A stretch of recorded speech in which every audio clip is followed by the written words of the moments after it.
Men will literally do anything to avoid therapy. Let's be real, this episode was hype. Mark's idealism took another hit as he was forced to take another life. Omni-Man, Alan, and Battle Beast formed the strongest trio this galaxy has ever seen, and I will hear no one say otherwise. If Mark and Omni-Man teamed up with Optimus Prime, then yep, that would be real competition. Nolan is dropping secrets, Mark gained depression, so let's discuss the greatness that was this episode, the themes, how one man ruling forever is doomed to crash out, and the horrifying implication that this might be Mark's future. You're screwed! Personally, I love when episodes of Invincible are really just 2 episodes in a trench coat. Many shows can't handle the extended runtime, others never feel like we get enough, but in Invincible, when it comes to our pacing, never feels like it's wasting our time. Every second is usually well spent, so let's start with the time travel shenanigans. Before that, I do want to shout out the bond we see developing between Rex and Shrinking Rae. Catching them doing a grocery run now that they're no longer on Cecil's dime and his cooks. Rae is excited to finally cook for herself for a change, meanwhile Rex is blasé about the whole idea, which, fair, he is a bit of a lazy bum. Which I think sets up just a bittersweet conclusion for Rae in the future, as the more we learn about Rae, the clearer it is that she was forced into this superhero lifestyle. She had stage parents who groomed her to be this ready-made star, with her never having a chance to live a real normal life or make her own decisions. Cooking is a new experience for her, and one that she wants to do as it's her way of just getting a taste of the normalcy that has been so long denied to her. This is in contrast to Rex, who also was denied normalcy. His family apparently sold him to the government, but he just shrugs it off and enjoys the life he's living,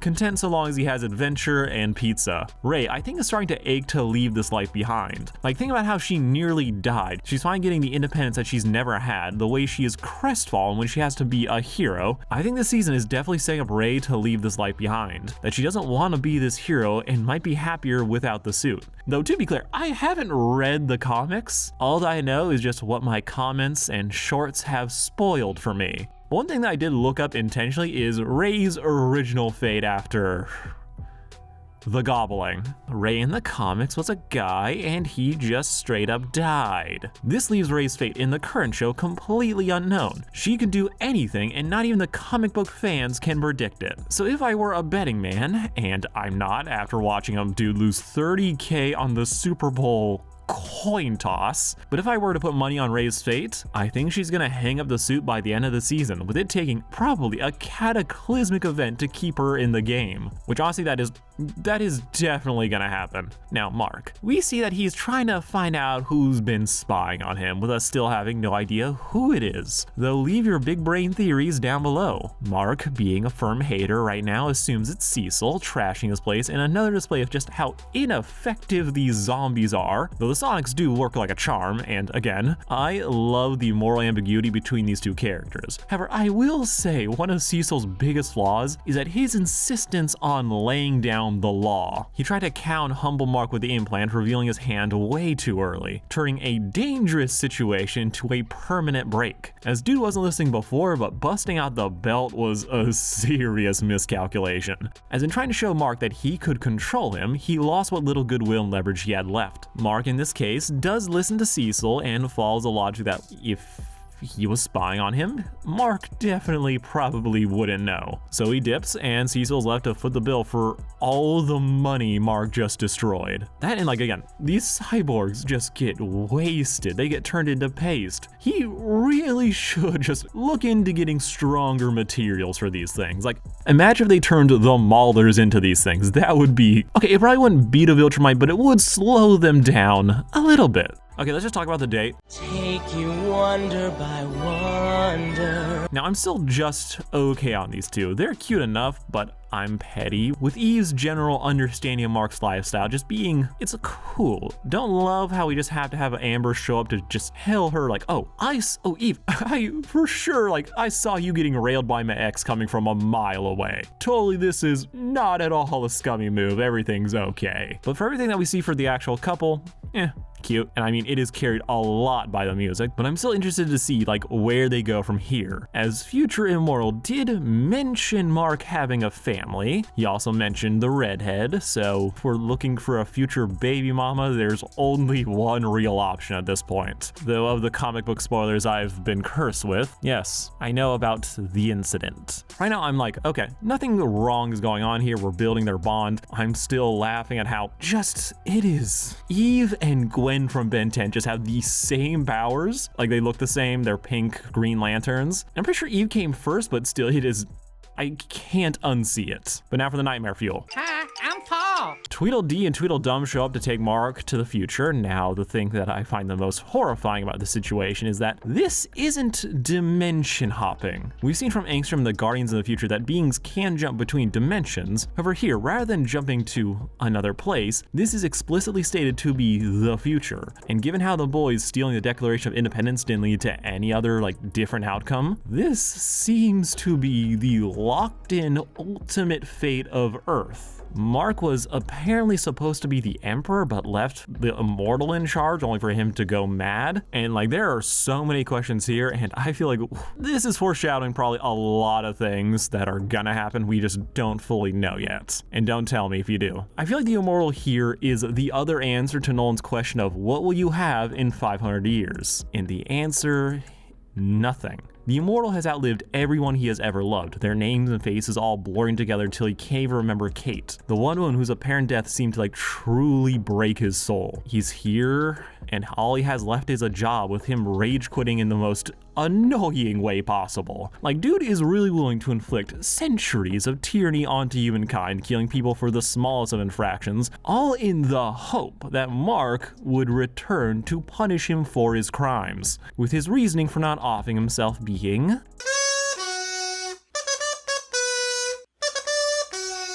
he calls it the coward's way out. Amazon just literally cooked my last video claiming every 2 seconds of Invincible background music, so I won't be using any of that right now because not worth the risk. But back to Immortal, like, it is, sir, you killed 10 million people before lunch. I respect a man with a code, but this is ridiculous. We empathize with him. He craves an ending, but hurting others just so Senpai will notice you is cray-cray. All combined though, it does speak to an interesting dilemma for Mark. This season seems built around forcing Mark to question his ideals, that maintaining his code might be to the detriment of others. The simple solution being the right one. Mark sees a man who stuck to his code and the suffering that it brought along with it, making Mark even more worried about how his actions will have unintended consequences. Mark is also seemingly being desensitized to taking a life. Angstrom, as we saw, was an accident, but Season 3 has been giving Mark a buffet of freebies. Mark killing the clones is a bad thing, but all things considered, that dude is still alive, so he can tell himself that it was bad but necessary with no long-term consequences. The Immortal is technically not fully dead, instead being in a state where he has the opportunity to come back if his head was sewed back onto his body. But to me, this means that Mark is fast approaching a situation where he might have to intentionally take the life of someone who doesn't have a reset button. We might see Mark learn to find another way, but honestly, with all the bodies that keep piling up when Viltrumite show up, especially when they show up in numbers, Mark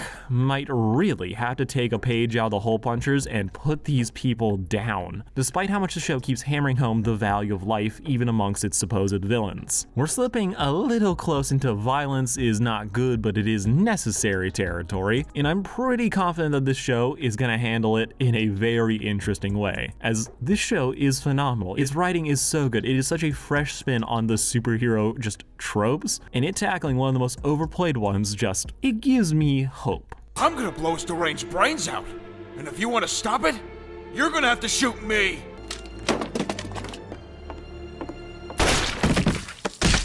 And now for something completely different.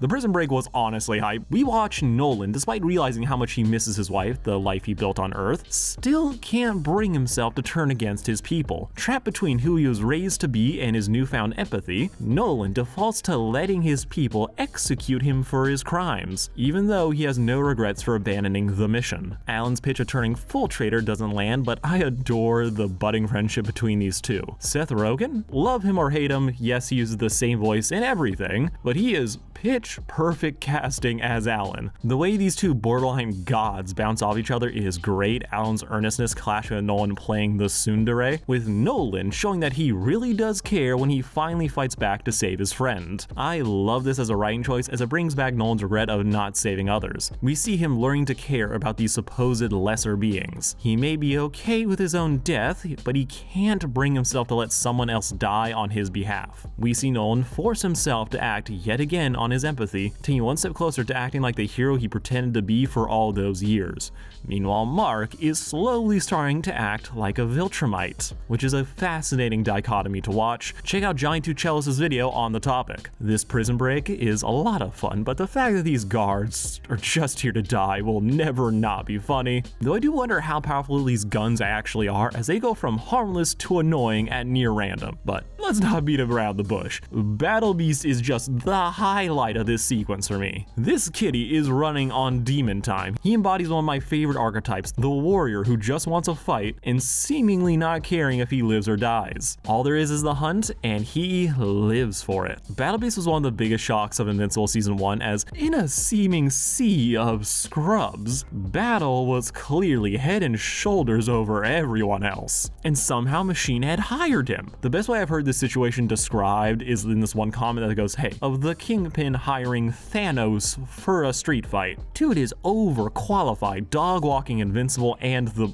B-tier Guardians, with the only reason they live being that he decides that this battle just isn't worth his time. So him just showing up here immediately got me hyped. And while you could call it a plot hole that someone captured him, let's be real, he let it happen so he can go one-on-one with a Viltrumite, with him living up to his rep as he fights a Superman, gets thrown into space, and proceeds to not give a fuck as heirs for winners, and one of them has to die. Now to talk about the other big revelation of this episode, Omni-Man reveals that there are only 50 pure-blooded Viltrumites left in the galaxy, which is an insane number, as previously we were told that the war that happened that made Viltrum like this only cut the population in half, which, yeah, you'd seem like that's a couple 100 million, 50 million, like a good-sized number, but 50 is so insanely low that it really begs the question of how did things get this way? As on one hand, it doesn't seem like Viltrumites are suffering from infertility issues. Nolan was able to pump out 2 kids with 0 problems and 0 shock, meaning that something else probably helped wipe out the Viltrumite population. It would make sense that they would cover up any deaths to maintain the image of strength, but it seems hard to cover up a population of a few million getting whittled down to 50. Plus, we don't see how many mixed kids are floating around in Viltrumite uniforms. However, given the serious manpower shortage that they're facing, that they can't even send someone to track down Nolan, yeah, it's highly unlikely that they have too many bastards lying around, opening up a whole lot more questions. You think a culture this obsessed with strength and maintaining the purity of their blood would have instituted some kind of breeding program? I can see them culling those that they considered weak, but in contrast, we do see the lengths Viltrum is willing to go to avoid executing Nolan. They give this traitor to the Empire a chance to rejoin them, showing that they are willing to preserve some resources and some people. So this makes me think that this goes beyond just a cultural obsession with purging the weak. Maybe it is just the fact that they've had way more fatalities than they let on, making their pivot to using subterfuge with Nolan just to make a lot more sense. But I think something else is missing here. Something happened to Viltrum that just they don't want getting out. I don't see this being a weapon or a creature, as Nolan would have mentioned it in one of his books. So it's not viable, or he doesn't know what it is. It could be some just natural disaster. Maybe Viltrum itself was heavily damaged in the war. We have all these superhuman beings fighting. Nolan could wipe out a civilization in probably an hour. So having millions of these guys fighting on the planet's surface would do enough damage that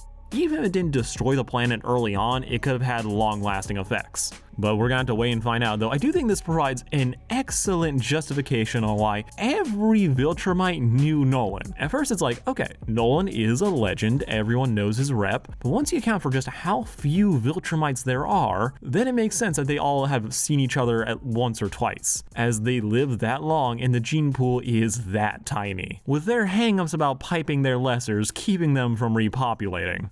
Overall, this was a really good episode. It's basically two smashed together, and they are both doing excellent work. Mark's morality continues to be challenged. The prison break was cool, giving us plenty to theory craft about, only for us to get spoiled by a stupid-ass short, like it's happened so many times. But now, tell me what you all thought down below. Like the video and subscribe to hear me talk more about Invincible content. For my longtime fans, don't worry, I am working on some bigger projects with all this downtime, though. I am rewriting that 2-hour epic review. All that work for nothing.